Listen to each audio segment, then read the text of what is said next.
சேலம் சண்முகம் சேலம்.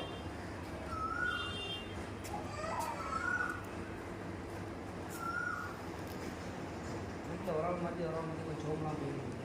நீங்கள வாழ்க்கையாக வாழ்ந்துருக்கு தொழில் சூப்பராக முடங்கிட்டு எனக்கு என்னப்பா அதுதானே வந்தா? ஆமாம் சரி சரி சரி சரி சரி. இன்னைக்கு நேரத்தில் 2 வருஷம் ஆச்சு. ஆனால் தொழில சூப்பராக இல்லைன்னு கேட்குறீங்க. ஆமாம் தானே?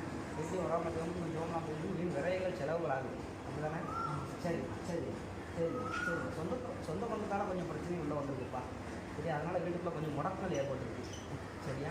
சரிம்மா சரிம்மா. உங்கள் அப்பா வழியில் கொஞ்சம் பிரச்சனை உள்ளே வந்துருக்கணுமே, வந்துச்சா வரலையா? சரிம்மா சரிம்மா. அதனால தான் கொஞ்சம் பிரச்சனை உள்ளே வந்துருக்கு. நம்ம தொழில் முன்னேற்றோட அளவுக்கு ரெடி பண்ணி செஞ்சுருக்காங்கப்பா. சரியா? வேறு ஏவல் மூலியமாக ரெடி பண்ணி செஞ்சுருக்காங்க. சரியா? இதை அம்மா மாற்றி அமைச்சு என் பிறங்கால் தனிச்சு என் பிள்ளை இன்னும்மா நிலையான தீவிரதாரன். சரியா? கலங்காமல் அம்மா படுத்தாத. சரிம்மா சரிம்மா சரிம்மா. அம்மாட்டிக்கே உங்க முன்னாடியே வருது, பயப்பட வேண்டாம். சரியா? சரிம்மா.